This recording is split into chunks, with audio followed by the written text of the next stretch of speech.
Now let's understand what is principle of superposition. Principle of superposition of force.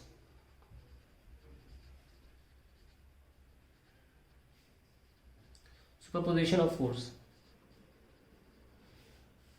जैसे कि मान लीजिए आपके पास बहुत सारे मासेस हैं, m1 m2 m3 m4 m5 ऐसे, और इन सारे मासेस जैसे m1 m2 के बीच में दूरी कितनी है इसको दिखाने के लिए r12 ले लेते हैं, ये r15 हो जाएगा, ये r13 हो जाएगा और ये r14 हो जाएगा। आप देख सकते हैं कि हमने ऐसे डिस्टेंसेस बना दिए हैं r1 r5 जो भी है।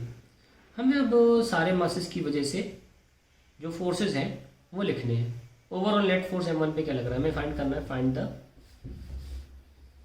Net force on m1 due to all other masses. तो हम क्या करते हैं, जब हम एक नॉर्मल से सिद्धांत यूज़ करते हैं, दिमाग में रखते हैं, जब दो बड़े बात कर रहे हैं तो तीसरा नहीं बोलेगा, बस ये दिमाग में रखिए। मतलब जब दो बॉडीज़ की फोर्स के बीच की बात करेंगे तो बाकी बॉडीज़ को हम इग्नोर करेंगे, ऐसे कि वो रखी ही नहीं है। ठीक है, तो अगर हम बात करते हैं force on m1 due to m2 तो बाकी हमें ध्यान ही नहीं देने। कैसे लिखेंगे F, अब क्योंकि अलग अलग है ना तो ऐसे लिख लेते हैं 1 2 force on m1 due to m2, तो हम सफिक्स लगा लेते हैं क्योंकि बाकी सारे भी आ जाएंगे ना, फिर कन्फ्यूजन हो जाएगा। कैसे लिखें भाई, जी m1 m2 अपॉन r12 का स्क्वायर, और वेक्टर नोटेशन लिखनी है ना। कैसे लिखेंगे देखो, m2 से m1 की तरफ एरो जा रहा है ना, तो 2 1 होगा ना। अगर m2 से m1 की तरफ जाएगा तो इधर 2 से 1 की तरफ जाएगा, तो हम लिखते कैसे 2 1, तो r21 कैप। हमेशा ध्यान रखना, अगर कोई वेक्टर ऐसे लिखा है ए बी तो हमें लिखते ए बी ही है, पर अगर खोल के लिखोगे तो हो जाएगा b माइनस ए। वैसे ही अगर आप खोल के लिखना चाहते हो इसको, जैसे कि अगर आप इसे यूनिट वेक्टर फॉर्म में नहीं लिखना चाहते हो, r12 square into r21 vector upon r21, अब क्योंकि ये स्केलर है, चाहे r21 लिखो चाहे r12 लिखो ये दोनों बराबर है, क्योंकि ये अब इसकी सिर्फ मैग्नीट्यूड है ना, ये ऊपर वेक्टर है। So we can write gm1 m2 upon r12 cube, और ये r21 आ गया। और r21 को आप कैसे लिख सकते हो, r1 माइनस r2 ऐसे लिखा जाता, सॉरी r21 है ना, हाँ r से ही लिखा है, r1 माइनस r2, जैसे कि यहाँ लिखा है ना ए बी, तो जो बाद में आएगा b लिखा पहले जाएगा माइनस करते हुए। तो ऐसे भी किताबों में दिखता है लिखा हुआ, ठीक है ना, ऐसे भी लिख सकते हैं आप। खैर, तो हमें तो खैर ऐसे ही लिख के रोक देना है जब हम सुपरपोजिशन प्रिंसिपल की बात करें। तो हमने 1 2 तो लिख लिया, अब लगे हाथ हम बाकी भी लिख लेते हैं। जैसे कि हमें अब आप इसको डायग्राम को ध्यान रखें, हम बना देते हैं दोबारा, m1 m2 m5 m3 and m4। तो हम ये तो लिख चुके हैं, है ना। फोर्स किधर है, इधर है ना। और ये देख लीजिएगा, एक चीज़ और कर लें ज़रा, ये माइनस आएगा यहाँ, क्योंकि फोर्स तो अट्रैक्टिव है ना, वो इधर होगा और r21 इधर है। खैर, अब बारी आती है इसकी, तो ये फोर्स तो यहाँ हो गया, दैट इज़ 1 पे 2 की वजह से, और r21 इधर है। प्लीज़ इसको बिल्कुल क्लियर कर लीजिए। अब बारी 3 वाले की, तो 3 वाला अट्रैक्ट करेगा ना ऐसे, पर पोजीशन किधर है, जा किधर रहे हो, ऐसे क्या लिखोगे r31, है ना, इस तरफ जा रहे हो, पर फोर्स तो अट्रैक्टिव इधर आएगा। So we can write F13 force on 1 due to 3। अंग्रेजी में लिखना चाहते हो लिख लीजिए,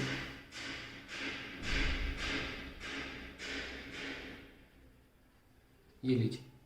कैसे लिखेंगे, gm1 m3 अपॉन r13 का स्क्वायर, और यूनिट वेक्टर कैसे लिखोगे, 3 से 1 की तरफ, 3 से 1 की तरफ यूनिट वेक्टर, और माइनस साइन क्या लगा होगी क्योंकि हमारा इधर जा रहा है फोर्स लेफ्ट, उसके उल्टे। तो F13 कितना आ गया, gm1 m3 अपॉन r13 का स्क्वायर, माइनस बाहर ले लीजिए r31 cap.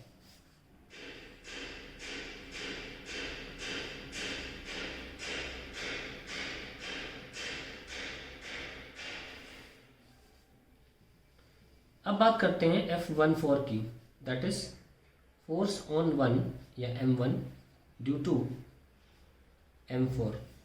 Let's write g m1 m4 upon rn square और r41 कैप, माइनस साइन लगाना ना भूलें, माइनस जी m1 m4 अपॉन rn14 का स्क्वायर इंटू r41 कैप, और फाइनली m5 भी ऐसे लिख सकते हैं। अब मैं डायरेक्ट लिख रहा हूँ क्योंकि मैंने सारे बता दिए लिख कर, स्क्वायर और r51 कैप, माइनस मैंने पहले ले लिया, सारे फोर्सेस हो गए। तो मैंने जब लिखा तो उसे दो मासेस को ध्यान में रख के लिखा और बाकी को इग्नोर कर दिया। तो सुपरपोजिशन प्रिंसिपल ये कहता है कि सारे के सारे आप ऐड कर लीजिए वेक्टोरियली। तो f1n is equals to f12 plus f13 plus f14 plus f15, या आप लिख सकते हो f1 1 से 1 से नहीं 2 से n तक, ऐसा हो ना, क्योंकि 1 से तो होगा नहीं ये भी, तो ये वेक्टर एडिशन है, ध्यान रखें। अब इसका हम एग्जाम्पल भी ले सकते हैं आपके सामने, जैसे कि फॉर एग्जांपल मैंने ले लिया एक मास ये m है और इक्विलैटरल ट्राइंगल बना रहे हैं ए और एग्जाम्पल सब क्लियर समझ में आ जाएगा कि ऐसे करना होता है। ये मास मैंने ले लिया मान लो 2m और ये ले लिया 3m, ये भी 2m 3m ले लीजिए चलेगा। चलिए a b और c, 2m हम निकालना चाहते हैं what is the force on m। तो पहले हम निकाल लेते हैं ये वाला FAB, क्योंकि इधर अट्रैक्ट करेगा तो नाम भी मैंने ए बी रखा है। GM, अभी ध्यान रखना मैं कोई वेक्टर फॉर्म में लिखूंगा नहीं, ये मैं स्केलर फॉर्म में लिखूंगा, m into 2m divided by a square, ये आ गया फर्स्ट। फिर आएगी बारी इसकी, क्योंकि ये ज़्यादा बड़ा मास है तो हम इसका एरो बड़ा बनाएंगे, FAC GM 3m divide by a square, ये सेकेंड हो गया। अब देख सकते हैं कि क्योंकि इक्विलैटरल ट्राइंगल है, बीच में इनके 60 डिग्री का एंगल होगा, तो इसे बोलते हैं वेक्टर एडिशन। तो हम ये नेट निकालना चाहते हैं तो कैसे निकालेंगे, FAB plus FAC at an angle of 60 degree add करना है। अब इसको आसान करने के लिए एक काम कर सकते हैं, अब देख सकते हैं कि FAB है कितना, टू बाहर ले लें GM square by a square, और FAC कितना है 3 बाहर ले लें 3GM square by a square. तो इस पोर्शन को मैं x ले लेता हूँ, बाद में इसको हम खोल के लिख लेंगे, ठीक है। तो एक फिर 2x और 3x हो गया, तो 2x plus 3x at an angle of 60 degree हमें ऐड करना है। Let us see how it is done, ऐसे रख लीजिए। तो F नेट आ जाएगा मैग्नीट्यूड 2x का स्क्वायर प्लस 3x का square plus 2 into 2x into 3x cos 60, cos 60 से 2 गया, क्योंकि कॉस 60 कितना होता है 1/2, और फाइनली क्या आंसर आया 4x square plus 9x square plus 2 3 6x square, 13 and 6 19x square, x root 19। अब x लगा लीजिए, x कितना था GM square by a square into root 19। So इस तरीके से आप सुपरपोजिशन प्रिंसिपल का प्रयोग करते हैं। अब डेफिनेशन लिख रहे थे, आप क्लियर हो जाएगी कि हमने जो किया है वो सुपरपोजिशन क्या चीज़ है, तो आपको डेफिनेशन क्लियर हो जाएगी, आप एग्जाम में लिख पाएंगे अगर पूछेंगे तो superposition principle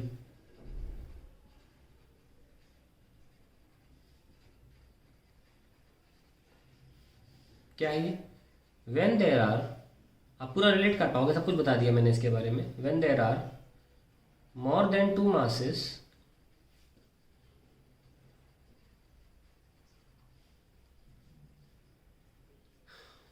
in a system,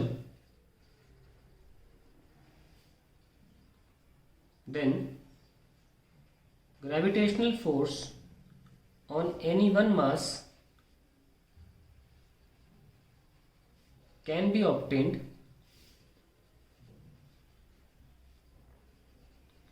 by vectorial sum of all individual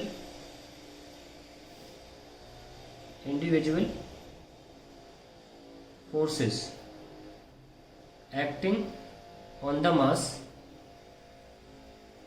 due to all other masses of system. आप समझ रहे होंगे, मैंने पूरा प्रोसीजर आपको यही चीज़ करके दिखाई कि दो का एक एक दो दो के ग्रुप का निकालते रहो और बाद में वेक्टर सम कर दो, and that is superposition principle. तो आपका एग्जाम्पल भी दे दिया मैंने, ये फाइनली क्लियर हो गया होगा।